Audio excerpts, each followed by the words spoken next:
اعوذ باللہ من الشیطان الرجیم بسم اللہ الرحمن الرحیم۔ زبان کی حفاظت پر جنت کی گارنٹی۔ چھوٹی سی زبان۔ آپ سبھی حضرات کو یہ معلوم ہے کہ ہمارے جسم کا ایک اہم حصہ زبان ہے، اس لیے آج زبان کے سلسلے میں گفتگو کی جائے گی۔ کیونکہ یہ زبان دیکھنے میں تو چھوٹی سی معلوم ہوتی ہے لیکن جرم کیسے بڑے بڑے کر دیتی ہے، تو ہم چاہتے ہیں کہ اپنی زندگی کے اعمال اس سے شروع کریں، کیونکہ جب ہماری زبان پر کنٹرول ہو جائے گا تو بہت سے فائدے حاصل ہوں گے۔ پکا اور سچا مسلمان کون؟ زبان کی حفاظت انسان کی زندگی میں بہت اہم ہے، اور اللہ کے رسول اللہ صلی اللہ علیہ وسلم نے ارشاد فرمایا کہ سچا پکا مسلمان وہی ہے جس کی زبان اور جس کے ہاتھ سے مسلمان محفوظ رہیں، یعنی اس کی زبان سے، اس کی دست درازی سے، اس کی غلط باتوں سے، اس کے غلط الفاظ سے لوگ محفوظ رہیں، اس کی زبان کے شر سے لوگ محفوظ رہیں۔ اگر یہ چیز اس کے اندر ہے تو وہ پکا سچا مسلمان ہے، اور جس کو اپنی زبان پر کنٹرول نہیں ہے اس کے کئی نقصانات ہیں۔ ایک تو یہ کہ زبان کی حیثیت ایک چمچے کیسی ہے اور دل کی کیفیت ہانڈی کی سی ہے، تو چمچہ سے وہی آئے گا جو کچھ ہانڈی میں ہوگا۔ تو ہمارا جسم بحیثیت ہانڈی کے ہے، بحیثیت ایک بڑی دیگچی یا ایک بڑے برتن کے ہیں، اور ہماری زبان چمچہ ہے، اور چمچے سے وہی نکلے گا جو ہمارے دل کے اندر ہوگا۔ زبان کی حیثیت اس اعتبار سے بہت اہم ہے تو جس کی شر سے، جس کی شرارتوں سے، جس کی بد کلامی سے لوگ محفوظ رہیں، ایسا مسلمان پکا اور سچا مسلمان ہے۔ آدمی زبان سے گفتگو کرتا ہے تو پتہ چلتا ہے کہ وہ کتنے پانی میں ہے۔ بعض مرتبہ وہ گفتگو کرتا ہے تو پتہ چل جاتا ہے کہ خوش اخلاق ہے، اچھا انسان ہے، اور زبان سے ہی پتہ چل جاتا ہے کہ آدمی کیسا ہے، بد اخلاق ہے، اس کی زبان کنٹرول میں نہیں ہے۔ زبان ایک اہم ذریعہ ہے انسان کی زندگی کو سمجھنے کا، انسان کی زندگی پر کنٹرول کرنے کا۔ اگر زبان کی حفاظت ہو گئی تو سمجھ لیجئے کہ زندگی مومن ہو گئی۔ سب سے اچھی اور سب سے بری چیز زبان ہے۔ آپ لوگوں نے لقمان حکیم کا نام سنا ہوگا، بہت بڑے حکیم گزرے ہیں۔ حکیم صاحب جب اپنے مالک کے یہاں کام کرتے تھے تو مالک نے ایک دن کہا، بھائی لقمان بکری ذبح کرو اور اس میں جو سب سے اچھی چیز ہے وہ مجھے پکا کر کھلاؤ۔ حکیم صاحب نے حکم کے مطابق بکری ذبح کی اور زبان پکا کر پیش کی۔ مالک نے بہت لطف لے کر کھایا۔ پھر دوسرے دن مالک نے کہا، بھائی لقمان بکری کے اندر جو سب سے بری چیز ہوتی ہے اس کو پکا کر لاؤ۔ تو حکیم صاحب دوسرے دن بھی زبان پکا کر لے گئے۔ مالک زبان دیکھ کر حیران ہو گیا اور کہا کہ کل بھی وہی چیز پکا کر لایا تھا اور آج بھی وہی پکا کر لایا، کیا چکر ہے؟ تو حکیم صاحب نے بتلایا کہ دیکھیے، جسم میں سب سے اچھی چیز زبان ہے اور سب سے بری چیز بھی زبان ہے۔ اگر زبان پر قابو ہے تو زبان سب سے اچھی چیز ہوئی، اور اگر زبان پر قابو نہیں ہے تو زبان سب سے بری چیز ہوئی۔ اگر زبان سے کسی کو گالی دے دی تو 2 تھپڑ لگا دے گا اسی زبان سے۔ اگر دشمن کے سامنے پیار سے پیش آئے تو دشمن موم ہو جائے گا۔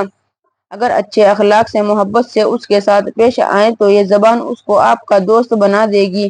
اس لیے انہوں نے یہ پیش کیا کہ انسان کے جسم میں سب سے اچھی چیز زبان ہو سکتی ہے اور سب سے بری چیز بھی زبان ہو سکتی ہے، اس لیے اس کی تاکید کی گئی۔ زبان کا ایک ایک لفظ لکھ لیا جاتا ہے۔ خود قرآن کریم میں اللہ تبارک تعالیٰ نے ارشاد فرمایا کہ انسان جو بھی بولتا ہے، جو بھی لفظ زبان سے نکالتا ہے تو لکھنے والے فرشتے رجسٹر پر فوراً لکھ لیتے ہیں۔ سچی بات بولی تو سچوں کی لسٹ میں نام لکھ دیا، جھوٹی بات بولی تو جھوٹوں کی لسٹ میں نام لکھ دیا۔ زبان ذرا سی ہے مگر انسان کو ادھر سے ادھر کرا دیتی ہے، یہی اچھوں میں شمار کرا دیتی ہے اور یہی بروں میں شمار کرا دیتی ہے۔ انسان کا جتنا زبان پر کنٹرول ہوگا، جتنی سچائی اس کے اندر ہوگی، اتنا ہی اس کا وقار اور اس کی عزت ہوگی۔ امیر المومنین حضرت عمر بن خطاب رضی اللہ تعالی عنہ کی طاقت کے سامنے کوئی ٹھہر نہیں سکتا تھا۔ ایک دفعہ جنگ ہوئی تو ایک شہزادہ گرفت میں آیا اور اس کو پکڑ کر پیش کیا گیا، جس نے مسلمانوں کو کافی نقصان پہنچایا تھا۔ جب پیش کیا گیا تو حضرت عمر رضی اللہ عنہ نے اس کے لیے قتل کا حکم جاری کر دیا کہ پھانسی دے دی جائے۔ اس زمانے میں بھی یہی قانون ہوتا تھا اور ہر زمانے میں رہا ہے کہ جو بڑا مجرم ہوتا ہے اس کو سزائے موت پھانسی کی شکل میں دی جاتی ہے۔ قتل کے وقت یا پھانسی کے وقت مجرم کو یہ پیشکش کی جاتی ہے کہ تمہاری جو آخری تمنا وہ بتلا دو۔ آپ کو کسی سے کوئی بات کہنی ہے یا کسی سے بات کرنی ہے، وہ عرض کرو، پوری کی جائے گی۔ حالانکہ اس کی موت کا وقت قریب ہوتا ہے، 5 منٹ 2 منٹ کا ٹائم دیا جاتا ہے۔ حضرت عمر رضی اللہ عنہ نے کہا کہ اب تو ہم نے تمہارے لیے پھانسی کا حکم جاری کر دیا، تم بتلاؤ کہ تمہاری آخری تمنا کیا ہے؟ تو اس نے کہا کہ میری آخری تمنا یہ ہے کہ مجھے پانی کا ایک گلاس دے دو۔ پانی کا گلاس جب پیش کیا گیا تو شہزادے لے کر اس کو دیکھنے لگا۔ حضرت عمر نے پوچھا، تم آخر کیوں نہیں پی رہے ہو؟ اس نے جواب دیا، میں ڈر رہا ہوں کہ کہیں میں اس کو منہ لگاؤں اور آپ کا جلاد فوراً میری گردن اڑا دے، اس لیے نہیں پی رہا ہوں، میں کانپ رہا ہوں، میں ڈر رہا ہوں۔ تو حضرت عمر رضی اللہ عنہ نے کہا، جب تک تم یہ پانی نہیں پی لو گے تب تک ہم جلاد کو حکم نہیں دیں گے کہ تمہاری گردن اڑائیں۔ شہزادہ چونکا چالاک تھا، فوراً اس نے پانی زمین پر ڈال دیا اور کہا کہ حضرت آپ مجھ کو قتل نہیں کر سکتے ہو، کیونکہ آپ نے مجھ سے وعدہ کیا تھا کہ جب تک تم اس پانی کو نہ پی لو گے تب تک تمہیں قتل نہیں کیا جائے گا۔ تو حضرت عمر رضی اللہ نے کہا کہ چلو ٹھیک ہے، ہم اپنے وعدے پر قائم ہیں، اپنی زبان پر قائم ہیں، ہم تمہیں قتل نہیں کریں گے، جاؤ ہم تمہیں چھوڑ دیتے ہیں اور تم آزاد ہو۔ شہزادے نے کہا کہ حضرت جس دین کے اندر اتنی سچائی ہو کہ زبان کا اتنا پاس و لحاظ کیا جاتا ہے، اس دین پر میں ایمان لاتا ہوں اور میں مسلمان ہوتا ہوں۔ یہ ہے سچائی کا نتیجہ کہ ذرا سی دیر میں کیا سے کیا ہو گیا۔ تھوڑی دیر کے لیے تو مسلمانوں کو برا معلوم ہوا کہ دشمن اسلام بڑی مشکل سے تو قبضے میں آیا تھا، آج بھی یہ بچ گیا، مگر وہ مسلمان ہو گیا۔ اس کے بعد میں پوچھا گیا کہ آخر تو نے اس طرح کیوں کیا اور اسلام کیوں قبول کیا؟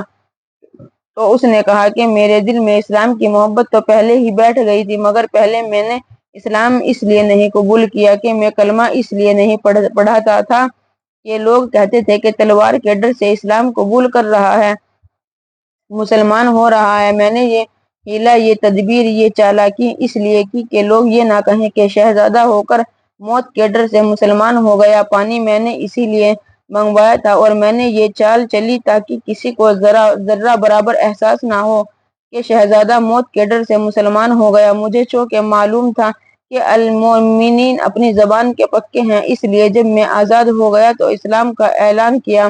اس سے معلوم ہوا کہ زبان کتنی اہم چیز ہے، انسان کی زندگی میں اس کا کیا اثر ہو سکتا ہے اور کیسے کیسے نتائج نکل سکتے ہیں۔ زبان کی سچائی نے کتنا بڑا کارنامہ انجام دیا کہ ایک شہزادہ جو اسلام کا دشمن تھا، اسلام کو نقصان پہنچاتا تھا، وہ اسلام کی آغوش میں آ گیا۔ اس کے بعد حضرت عمر رضی اللہ نے اس شہزادے کو جزل فوجی بنا دیا اور بعض چیزوں میں اس سے مشورہ لیتے تھے اور اپنی کابینہ کا ممبر بنا دیا، اپنا مشیر کا بنا لیا، اپنے کاموں میں اس سے مشورہ طلب کرتے تھے۔